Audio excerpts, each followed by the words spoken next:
Welcome to the Stronger Marriage Podcast with Trey and Lee. We're glad you've joined us today. Hello, everybody. Thank you for joining us. We're excited about today's podcast episode, and we get a question. This question a lot about how to have a serious talk with your spouse, or how to talk with your spouse about something, and we're going to talk a little bit about that. But we want to tell you a couple things first that are coming up. Yeah, we got some things coming up in November. Wow, October's almost over. It is. It's crazy. It is crazy. So November the 11th. That's the 12th. The 12th. Sorry, Yes. You've got it. Okay, that's our calendar. The 12th. We will be traveling on the 11th, but on the 12th we have a workshop in Littlefield, Texas. So if you are in, that you can. So many areas. Yeah. Lubbock, Clovis, Yeah. Level Land. Eastern part of New Mexico, the South Plains of Texas. Midland, Odessa, Amarillo. Come on and join us. Plainview, Tulia. This is kind of our home area where we live. So we know all those places. Yes. But yes, come hang out with us. That is a one-day event on November 12th in Littlefield, Texas. And then in December, one of my favorite times is the December workshop, because I love Christmas. It's real Christmassy. We listen to Christmas music while we travel. But we're going to be in Weatherford, Oklahoma on the 2nd and the 3rd. It'll be a Friday night and a Saturday morning. So come spend a weekend with us in Weatherford, Oklahoma. You can find more details on both of those on our webpage, treyandlee.com. Tell them about the January event. January event. Do we have a workshop the first part of January? No, we have nothing. We Nothing have until the cruise. the cruise. That's actually so close. That's towards the end of the month of January. Come go with us. We still have some rooms available, and the discount, I talked to them today, the discount or the cheap price is still available right now. Good. So all you got to do is pay a $200 deposit to hold your spot.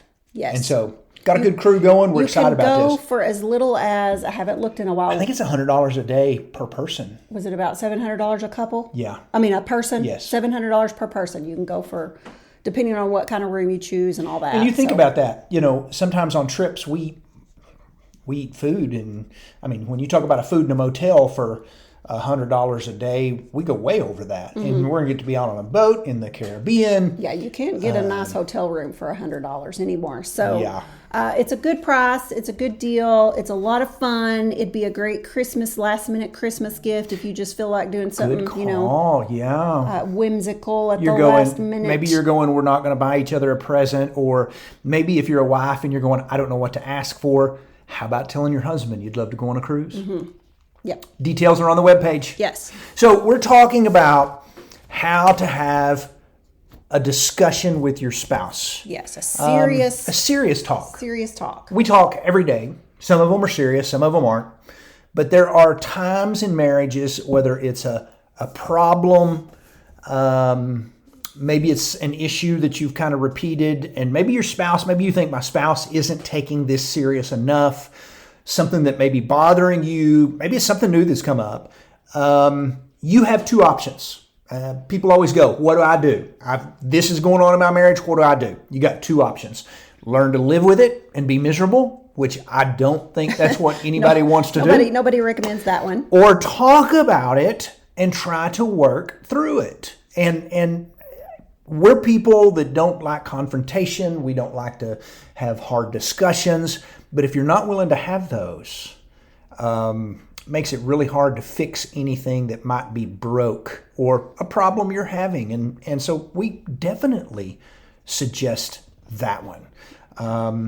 Sometimes, sometimes you might have to talk about the same issue 2 or 3 different times. We've done this in our marriage. Yes. You can't be married 34 years like we have and not have some serious talks. And we're going to kind of walk through some things that's worked for us.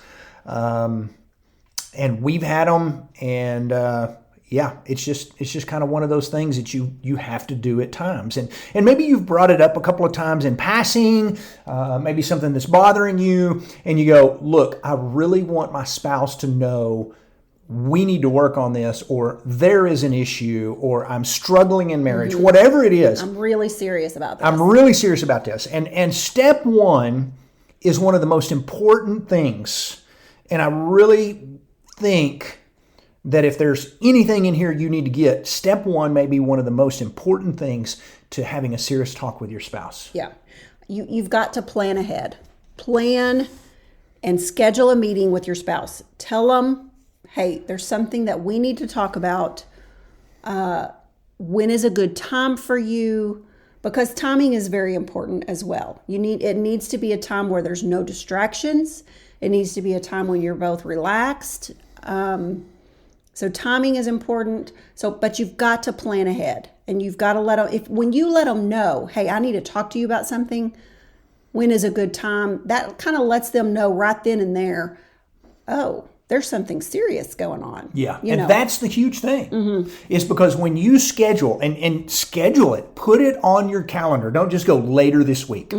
You look at your calendar and go, can I put this down for Tuesday night at 9 o'clock, because the kids will have been in bed for 30 minutes. It'll be quiet. We need to have a talk. Would that work? And one, you have just built some seriousness into what you're going to say because you have scheduled it. And they need to understand that. You don't even have to tell them what it is. Maybe you just want to say there's been something that's been bothering me. There's something on my mind I want to share with you. But them knowing that you have actually set a time to talk is going to put a lot of teeth into this meeting, that they know this is not something that is just a little deal. Exactly. It's a big deal. Exactly. And so let us tell you some more reasons why it's so important to plan ahead and to schedule it ahead of time. Scheduling a chat is so much better than just pouncing on your spouse, catching them off guard at an awkward time when you're really in your emotions. You're thinking, I am so frustrated about this right now, and you just want to get it all out. That's not the good time, because emotions are high. You've caught your spouse off guard. You need to do it at a time when you're both calm and when you can collect your thoughts. You can plan ahead what you're going to say. You can talk through it in your mind. You can talk through some different scenarios, and you can really work through the wording of what you want to say so that it doesn't come across as, your spouse is getting all the blame, or that you're coming across judgmental, or whatever it is. It really gives you time to think about your words and choose them carefully. That is exactly right. And there have been times when we've had meetings. I don't know if you've done it, but I've done it, where I've actually had a few notes on my phone that I would type in of things that I wanted to not forget that I wanted to bring up. So don't be afraid to write down a few things, so that you'll go, here are some things that I want us to talk about for a second, and maybe some points that you have. It gives you importance to what you're saying if you have a planned meeting. We did this with our family growing up as well. We did. There were times where we would have what we called family meetings, and we would come in and tell our boys, hey, we're having a family meeting tonight after supper. We'll let you know when the kitchen's cleaned. And they would always go, yeah, family meeting, because it would mean that, hey, this is something serious that we're going to talk about. And it might be a vacation detail. Right. It might be a decision we needed to make as a family, or maybe, a little problem we were having with kids that we want to talk about. But we had family meetings, and our boys still remember those. All right, everybody come in, sit down, the TV is off, let's have a discussion. That works with families, really works with your spouse. And if you have built a lot of stuff up, you may be angry, you may be frustrated. Planning a little bit of time ahead gives you a chance to cool off. Yes. Sometimes it even gives you a chance to go, well, maybe I'm making a big deal out of such and such part of this that isn't, and I'm going to take that off the list. So giving yourself some time to get everything together will help a whole lot. Yes, sometimes the issue can resolve itself just by giving yourself some time. More often than not, you still need to talk about it. But like you said, some of what you wanted to say might not be as big of a deal, and you can, you just are more in control of your emotions when you give yourself time to think things through. Yes.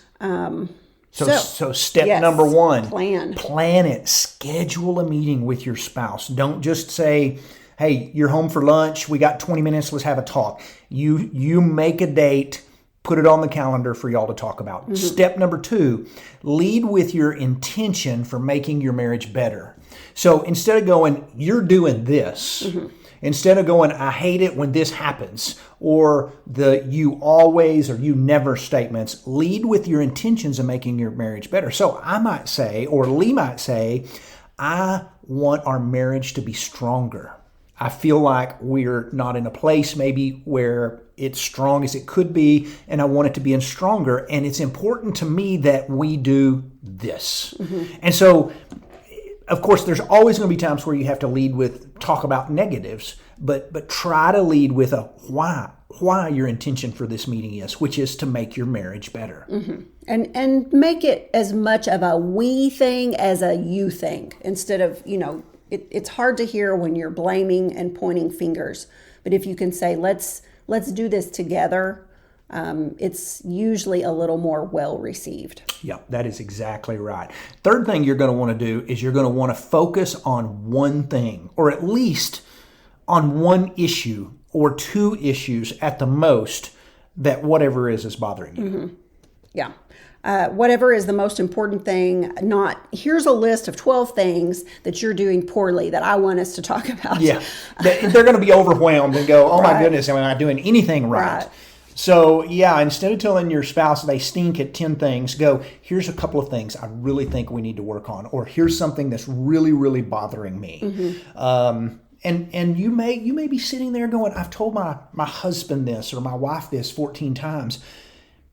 Tell them 15. Right. But have you scheduled a meeting? Yes. And have you made it really, exactly, made your point that this is really important. This is important enough that I'm going to tell you a day in advance that we need to have a sit down talk. Yeah. And I think anytime we have ever done this, we ended, it was conflict, but we ended with, I'm going to do better at this. Mm-hmm. And not, hey, you're just blaming me, or play the victim. It always made things better that we could talk through stuff. And that is just such an important thing to do. Yeah. And your spouse likely knows a little bit that it's something that, when you bring it up, they're going to go, yeah, I know that. I really do know that I need to work on that, or that we need to work on that. Usually you're not totally blindsiding them with something, because, most people will take responsibility and go, yeah, I could be doing better at that. But what it'll do is it will help your spouse to go, all right, they're serious about this, and I need to do a better job at this. Yeah. And we need to do that. So focus on 1 or 2 issues at a time. Can I also throw this out there? That also means you can't have a big sit-down meeting every other night. Meaning these... Yeah. I mean, you may have a lot of stuff going on, and maybe you need some counseling in your marriage, but you can't have hey, Tuesday night, Thursday night, and Saturday night, we need to have big meetings. They're going to wind up not being as important. Right. They're not going to be taken serious if we're just doing this all the time. This for us is, probably doesn't even happen once a year, honestly. Right. It's very rare, and that that gets across the seriousness of whatever it is. Yeah, but if there's something that's bothering you, you need to have this plan. Yes. So the 4th step. So we've step 1, we've planned. Step 2, we've led with intentions of making our marriage better. Step 3, we're focusing on 1, maybe 2 issues at a time. And step 4, we're not going to beat around the bush. Don't beat around the bush. Don't drop hints. Don't make them try and connect dots to what you're saying. Just come right out and say whatever is on your heart, as straightforward and as clear as possible. Yeah. Your job is not to try to hurt their feelings, but it is to say what's on your heart, even if it did kind of hurt their feelings. Mm-hmm. And so, your job is not to be rude. It's not to be unkind. But if you constantly are beating around the bush, or not saying everything you would like to say, then they're probably not catching it. They're just not getting it. And so you can't beat around the bush in this meeting. When you have your spouse and y'all are sitting down talking important stuff, you really shoot straight with them. Tell them, this is what I've got a problem with, or this is what we need to do better on. Yes. Number 5, don't come across in a judging way. I mentioned it earlier. Don't use words like you always or you never do this. That's not good. Allow them to talk. You might ask them, can you see where I'm coming from? Don't be the one that does all the talking. Try to listen as much as you speak. Have an open mind, really. Try to see the situation from their point of view as much as you are from your point of view, because if you put yourself in their shoes, you might understand a little bit more why you're having this problem or whatever it is. So have an open mind, let them, give their side of the story, their point of view. Being judgmental and pointing fingers is not going to solve anything. That is true. We got 3 more quick steps. All right. Talk about a solution. This is good. Step 6, or solutions. Yes. Instead of just going, here's what's wrong, you need to have a few ideas of what we could do to make it better. Yes. There's always got to be some solutions to the problems, or nothing is going to happen. I mean, no improvements are going to be made. Maybe this is a good time for some negotiation. Let's just say that you're going, I'd like to go on a date once a week, and I'm going, my schedule's really busy. I can't do that. Could we go every other week? But you're looking, there's got to be a time where, what can we do to make this better? And if you're the one that's planned the meeting, you need to already have ahead of time some things that you would like them to consider as a possibility. Yes, and allow them to negotiate, as you said. To come up with an idea. They may not love your solutions, so allow them to throw out their own solutions, and then you've got to reach a compromise. Yeah, that is a really good way to put that. But you've got to have some solutions in there. You can't just talk about, here's everything wrong. Yeah. So the last step is, don't expect things to change right away. It might have taken 10 years, to get to this point, and you've let things build up for a long time, and things are not going to just be better overnight. It might take, some time. It might take another hard conversation or two. Yeah. And this has been, we could honestly say this has been us. When we've had big talks about things that we needed to work through, it wasn't like the next day everything was better. It took times. We might take 2 steps forward, but then we might take a step backwards. But we slowly begin to make progress over time. If your marriage is kind of, or whatever this is you're talking about, if it's taking you a while to get it into this situation, it may take you a little while to get it out. So be patient as you try to fix that issue or that bad habit. And don't just constantly draw back to, oh, you're still doing it, Right. Be patient, because change doesn't always come quickly. No. It hasn't for us. What do they say? It takes 6 weeks to build a new habit. And so, probably takes that long to break one. Yeah, exactly. So, and the last step is very important as well. Step 8, praise the progress. If you see, your spouse trying to do whatever, making some small changes, praise that, because they're going to respond to that praise. Yeah. If you can bring up, hey, I noticed you did this. Thank you. I appreciate that. I don't know how many times we've said this. You will get more change out of your spouse by catching them doing what you like and praising them for it than you ever will being a critic about it. And so when you've done this with me for 34 years of marriage, there's been times where you've caught me and given me praise for something I probably should have already been doing, but it registers, the little bulb comes on, oh, she likes this. Okay, I'm figuring this out. And so when you see your spouse making a little progress toward whatever this meeting was, make sure you tell them, hey, you did awesome, or thank you, or I know that wasn't easy. And so, give that praise, because that's going to make more change than criticism ever will. Yes, for sure. And praise is a good way to lead into your discussion as well. You're going to start out by saying, I want to make our marriage better. But it's also good to say, hey, I love being married to you. You're an excellent father, whatever it is. Lead in with some positives before you just say, okay, here's what's, on my heart that's bothering me. Yeah, that's said so well. Sometimes what we do is we come in and we make a passing comment that we hope our spouse catches and sees our seriousness, and maybe they were in the middle of a football game or cooking supper and then nothing changes and you're frustrated. And you've just got to sit down at sometimes and have some hard talks. Or, as we said earlier, you're going to have to live with it. And nobody wants to do that. Yeah. But if you're unwilling to have those hard talks, you're going to live with it. And nobody wants to be miserable over stuff. And I don't like them. I've never one time when I have scheduled the meeting thought, boy, I am really excited about this. Mm-hmm. But we needed it. It was something that was either bothering me or something that I needed to tell you, whatever it was. And it made a bigger difference than just a passing conversation. Yeah. Conflict is never fun. It's never easy.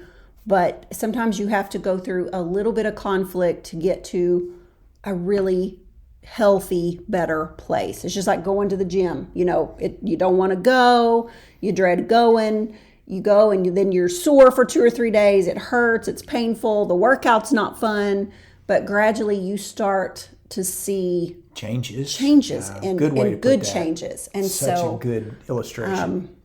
Conflict is not always a bad thing. Conflict can get you to a point where you're better and stronger. Yeah, we've had conflict in our 34 years of marriage, and we'll probably have some more. Yes.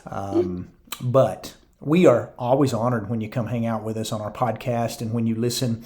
Thank you for doing so. It's still 90 degrees in Texas, and that stinks. We had some cool temperatures, and then the last couple of days it's been summer again. I'm ready to put up a Christmas tree. Yeah. For all you folks who joined us in Massachusetts, we just want to say thanks for coming to that workshop. That was a fun area of the world. We don't get to spend a whole lot of time up in that area, but if you're wondering about where we're going to be in the future for workshops, come hang out with us. Check our website. Also, if you go, I will never be in their area for a workshop, can we remind you that we have a book called 10 Ways to a Stronger Marriage that is a lot like our workshop? Yes. And it will bless you and it will bless your marriage. And if you and your spouse can read it together, it would bless your marriage. Absolutely. Yeah. All right. We did it. We're done. We'll see y'all in 2 weeks. Bye, guys. Y'all have a blessed week.